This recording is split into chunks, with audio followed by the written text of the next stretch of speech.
Martha sat by the window of her modest home in Atlanta, Georgia, watching the sun dip below the horizon. The days had a way of blending together since Tom's death. Her husband, an Air Force officer, had been the love of her life, but his duty had often kept him away. Despite the loneliness, Martha had dedicated herself to raising their 4 children, John, Peter, David, and Emily. As she watched the sunset, her thoughts drifted to her children. John, the eldest at 38, rarely visited. He had his own family now but seldom brought his children to see her. Whenever Martha asked, he always had an excuse: soccer practice, school projects, too far to drive. Peter, 35, and his wife were constantly busy saving for a new house. David, 28, had just graduated and was hunting for a job, his future uncertain.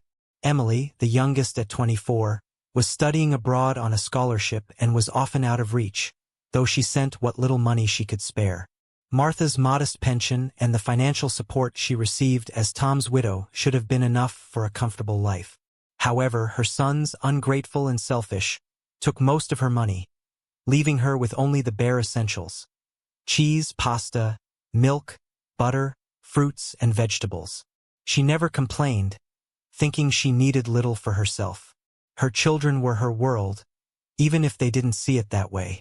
One day, Peter forgot to arrange for groceries, leaving Martha without any food. Desperate and hungry, she decided to go to the market square to ask for help. It was a humbling experience, one she never thought she'd face. As she stood there, feeling embarrassed and out of place, a sleek black car pulled up. Out stepped a well-dressed man in his early 30s. He took off his sunglasses and stared at her in disbelief. "Martha? Mrs. Thompson?" he asked, his voice filled with a mixture of surprise and concern. Martha squinted, trying to place him. "Yes, it's me. And you are. It's Michael. Michael Anderson. Do you remember me?" he said, a hopeful smile on his face. Recognition dawned on Martha. Michael had been the boy next door, the one who always seemed to find solace in her kitchen, escaping the chaos of his own home. His parents were often drunk, and young Michael had endured much. Martha had taken him under her wing, feeding him and offering him a safe haven. "Oh, Michael, of course, I remember you," Martha exclaimed, tears welling up in her eyes. "How have you been?" "I've been well, Mrs. Thompson. I'm a chef now," he said proudly. "What are you doing here?" Martha felt a pang of shame. I came to get some food. I don't have much at home." Michael looked at her with deep compassion. "Come on, let's go shopping. I'll help you get everything you need." He took her arm gently and led her through the market, buying the best of everything: fresh fruits, vegetables, meats, and more. Martha tried to protest, but Michael wouldn't hear of it. "It's the least I can do," he said firmly. After they finished shopping, Michael drove Martha home. As they carried the bags inside, they reminisced about the past. Michael spoke of his gratitude, recalling how Martha's kindness had changed his life. He had felt like part of her family, something he cherished deeply. Martha listened, her heart swelling with pride and warmth. Despite her own children's ingratitude, here was someone who appreciated her. As they put away the groceries, Michael asked about Emily. "She's studying abroad," Martha said, a hint of pride in her voice. "She's always been ambitious." "That's wonderful," Michael said, smiling. "You've raised some remarkable children." Martha sighed. "I tried my best." Michael placed a reassuring hand on her shoulder. "You did more than your best. You made a difference." As the evening wore on, Michael had to leave, but not before promising to visit again. Martha watched him drive away, feeling a mix of emotions: gratitude, sadness, and a glimmer of hope. For the first time in a long while, she felt like she wasn't alone. Unbeknownst to her, Emily was on her way home, driven by an unshakable worry about her mother. The stage was set for a reunion that would change everything, but for now, Martha was content with the kindness she had received from an unexpected source. Emily arrived home early the next morning, her face pale with worry. She had been trying to call her mother all night, but there had been no answer. After learning from Peter that he had forgotten to leave groceries and hearing his careless dismissal of her concerns, she decided she had to see for herself that her mother was all right. As Emily pulled up to the modest house, she was relieved to see her mother's familiar figure through the window. Martha, who had just woken up, was making a cup of tea in the kitchen. She turned and was startled to see her daughter standing in the doorway. "Emily, what are you doing here?" Martha exclaimed, rushing to embrace her. "Mom, I was so worried. I tried calling you all night," Emily said, hugging her tightly. "Why didn't you answer?" I'm sorry, dear. "I must have left the phone on silent," Martha said, trying to reassure her. "But I'm fine, really. Michael came by yesterday and helped me with groceries." "Michael? Who's Michael?" Emily asked, puzzled. "Do you remember Michael Anderson? He used to live next door," Martha explained. "He's a chef now, and he happened to be at the market when I was there. He was such a blessing." Emily's face softened. "I remember him. He was always so sweet. I'm glad he was there to help you." Martha nodded, feeling a sense of relief at Emily's understanding. They spent the morning catching up, with Emily filling her mother in on her studies and life abroad. Martha listened intently, happy to have her daughter home, even if just for a short visit. Later that day, there was a knock at the door. Martha opened it to find Michael standing there with a basket of fresh pastries. "Michael, come in," Martha said warmly. Michael stepped inside, his eyes lighting up when he saw Emily. "Emily, it's been so long. How are you?" "I'm good, Michael. It's great to see you," Emily replied, smiling. They all sat down together, and Michael handed the basket to Martha. "I brought these for you, fresh from the bakery." Martha's eyes sparkled with gratitude. "Thank you, Michael. You're too kind." As they chatted, Emily couldn't help but notice the way Michael looked at her mother, with genuine care and respect. It was a stark contrast to her brother's indifferent attitudes. She felt a surge of gratitude towards him. After a while, the conversation turned serious. Emily took a deep breath and looked at her mother. "Mom, we need to talk about something important." Martha's heart sank. She had been dreading this moment, knowing that her daughter was too perceptive to let things slide. "What is it, dear?" Martha asked, trying to keep her voice steady. "Mom, I know about the money. Peter let it slip when I called him," Emily said gently. "Why didn't you tell me what was going on?" Martha looked down, her hands trembling slightly. "I didn't want to worry you, Emily. You have enough on your plate with your studies." "But Mom, you shouldn't have to go through this alone," Emily insisted. "It's not right that they take all your money and leave you with so little." Michael, who had been quietly listening, spoke up. "Emily's right, Mrs. Thompson. You deserve better." Martha sighed, feeling the weight of their concern. "I know, but they're still my sons. I don't want to cause any more trouble." Emily reached out and took her mother's hand. "We're not causing trouble, Mom. We're trying to help. I think it's time you moved in with me. You'd be much happier and safer." Martha looked into her daughter's earnest eyes and then at Michael's supportive face. She felt torn, but deep down, she knew they were right. "I don't know, Emily. I've lived here for so long." "Change can be good, Mom," Emily said softly. "You don't have to decide right now, but please think about it." Michael nodded in agreement. "We just want what's best for you, Mrs. Thompson, and we'll support you no matter what you decide." Martha felt a mix of emotions: fear, uncertainty, but also hope. She had never considered leaving her home, but the thought of living with Emily and not having to worry about money or groceries was appealing. She promised to think about it, and for the first time in a long while, she felt a glimmer of hope for a better future. As the day turned into evening, Martha, Emily, and Michael shared a simple yet heartfelt dinner. They laughed, reminisced, and for a moment, everything felt right. Martha realized that change might not be so bad after all, especially with such loving support by her side. Martha lay awake that night, her mind swirling with thoughts. Could she really leave the home where she had lived for so many years? The place held so many memories of her late husband and the children growing up. But then she thought about Emily's words and Michael's kindness. They genuinely cared for her, unlike her sons who only took from her without giving anything in return. The next morning, Emily and Michael joined Martha for breakfast. They discussed Emily's studies and Michael's work, trying to keep the conversation light. But the decision Martha needed to make hung heavily in the air. "Martha," Michael said gently, "I've been thinking, why don't we take a drive to the lake today? It's a beautiful place, and it might help clear your mind." Emily nodded in agreement. "Yes, Mom, it's one of my favorite spots. I think you'll love it." Martha agreed, hoping a change of scenery might help her think more clearly. They packed a picnic and set off in Michael's car. The drive was pleasant, with Michael and Emily sharing stories and laughter. Martha found herself relaxing for the first time in a long while. When they arrived at the lake, Martha was struck by its beauty. The water sparkled under the sun, and the surrounding trees created a serene, peaceful atmosphere. They found a nice spot by the shore, spread out a blanket, and set up their picnic.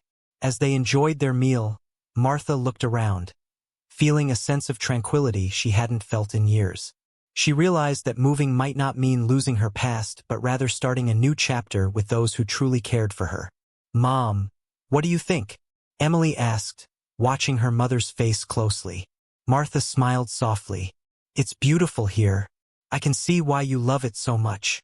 Michael took a deep breath, then spoke. "Mrs. Thompson, I know it's a big decision, but I want you to know that you have people who care about you. Emily and I want to make sure you're happy and taken care of." Martha felt a lump in her throat. "You're both so kind. I've been thinking a lot about what you said. Emily, maybe it is time for a change." Emily's eyes filled with hope. "Really, Mom?" "Yes," Martha said, her voice trembling slightly. "I think it's time to move in with you, Emily. I can't keep living like this, relying on people who don't care." Emily hugged her mother tightly. "I'm so glad you've decided this, Mom. You won't regret it, I promise." Michael smiled warmly. "You've made the right choice, Mrs. Thompson, and I'll be here to help you with anything you need." They spent the rest of the day by the lake, planning the move and reminiscing about happier times. Martha felt lighter, as if a great weight had been lifted from her shoulders. For the first time in years, she felt hopeful about the future. Over the next few weeks, preparations for the move began. Emily and Michael helped Martha sort through her belongings, deciding what to keep and what to donate. It was an emotional process, but it also brought back many fond memories. One afternoon, as they were packing, John showed up unexpectedly. He seemed surprised to see Michael and Emily there. "What's going on?" John asked, his brow furrowed. Martha took a deep breath. "I'm moving in with Emily. I can't keep living like this, John. I need to be somewhere where I'm cared for." John's face turned red with anger. "So you're just going to abandon this house? Abandon us?" Emily stepped in, her voice firm. "She's not abandoning anyone, John. She's making a choice for her well-being. You and Peter and David have taken advantage of her for too long." John glared at Emily, then turned to his mother. "Is this true? You're really leaving?" "Yes, John," Martha said softly but firmly. "I need to think about my own happiness now." John stormed out, slamming the door behind him. Martha felt a pang of sadness but also a sense of relief. She had stood up for herself, and that was a powerful feeling. As the moving day approached, Martha felt a mix of emotions. She was sad to leave her home but excited for a new beginning. With Emily and Michael by her side, she knew she was making the right decision. The day of the move was bright and sunny. Emily and Michael loaded the last of the boxes into the car, and Martha took one final look around her old home. She felt a sense of closure and readiness for the next chapter of her life. As they drove away, Martha felt a sense of peace. She was surrounded by love and support, and she knew that this was just the beginning of a happier, more fulfilling life. The day Martha moved into Emily's cozy home near the lake was filled with a mixture of excitement and nostalgia. As they unloaded the last box, Michael looked around and said, "Welcome home, Mrs. Thompson. You're going to love it here." Martha smiled, feeling a sense of peace. "Thank you, Michael. And please, call me Martha." Emily hugged her mother. "I'm so glad you're here, Mom. Let's get you settled in." Over the next few days, They arranged Martha's belongings, making the house feel more like home. Martha found herself enjoying the serene environment and Emily's company. Michael visited often, bringing fresh pastries and cooking delicious meals. It was a new chapter, and Martha felt happier than she had in years. One evening, as they sat by the fireplace, Martha asked, "Michael, how did you end up becoming a chef?" Michael leaned back, smiling. "Well, Martha, it all started in your kitchen. You showed me kindness when I needed it most, and I found solace in cooking. It became my passion, and I pursued it with all my heart." Martha's eyes glistened with tears. "I'm so proud of you, Michael. You've become such a fine young man." Michael's face grew serious. "Martha, I want to do more than just visit. I want to be part of this family, to help take care of you and Emily." Emily looked at Michael, her heart swelling with gratitude. "We'd love that, Michael. You've already done so much for us." Martha nodded. "You're always welcome here, Michael. You're like a son to me." As the weeks passed, the bond between Michael, Emily, and Martha grew stronger. They spent their days exploring the lake, cooking together, and sharing stories. It was a peaceful and fulfilling life, a stark contrast to the loneliness Martha had felt before. One afternoon, as they were enjoying a picnic by the lake, Emily received a call from David. He sounded anxious. "Emily, we need to talk. Can I come over?" Emily agreed, though she felt a knot of worry in her stomach. David arrived later that evening, looking troubled. He sat down with Emily, Martha, and Michael, his hands fidgeting nervously. "What's wrong, David?" Emily asked, her voice gentle. David took a deep breath. "I'm sorry, Mom. I didn't realize how much you were struggling. I've been so focused on my own problems that I didn't see what was happening. John and Peter, they don't care. But I do. I want to make things right." Martha felt a wave of mixed emotions. She had longed for her sons to acknowledge her struggles, but hearing David's remorse was bittersweet. "Thank you, David. It means a lot to hear you say that." David nodded, tears in his eyes. "I want to help. I don't know how, but I want to try." Michael, who had been listening quietly, spoke up. "David, it's never too late to make things right. Your mom has a new home now, and she's happy. But you can still be part of her life, if you truly want to change." David looked at Michael, then at his mother. "I do. I really do." From that day on, David made a genuine effort to be there for his mother. He visited often, helped around the house, and even started to build a friendship with Michael. The family dynamic began to shift, slowly healing the rifts that had formed over the years. As the months went by, Martha's life transformed. She was surrounded by love and care, something she had missed for so long. Emily excelled in her studies, and Michael's restaurant business flourished. They even planned a family trip, just as Michael had promised. One bright spring morning, as they were preparing for their trip, Martha took a moment to reflect. She stood by the lake, watching the gentle ripples on the water. Life had changed so much, but for the better. She had found happiness, support, and a sense of belonging. Emily joined her by the water, wrapping an arm around her. "Mom, are you ready for our adventure?" Martha smiled, her heart full. "Yes, Emily, I'm ready." Michael and David came up behind them, laughing and carrying the luggage. They all stood together, looking out at the beautiful lake, a symbol of the new beginnings and endless possibilities that lay ahead. As they set off on their journey, Martha felt a deep sense of gratitude. She had endured many hardships, but in the end, she had found resilience, love, and the true meaning of family. Surrounded by those who cared for her, she knew that this was just the beginning of a beautiful new chapter in her life.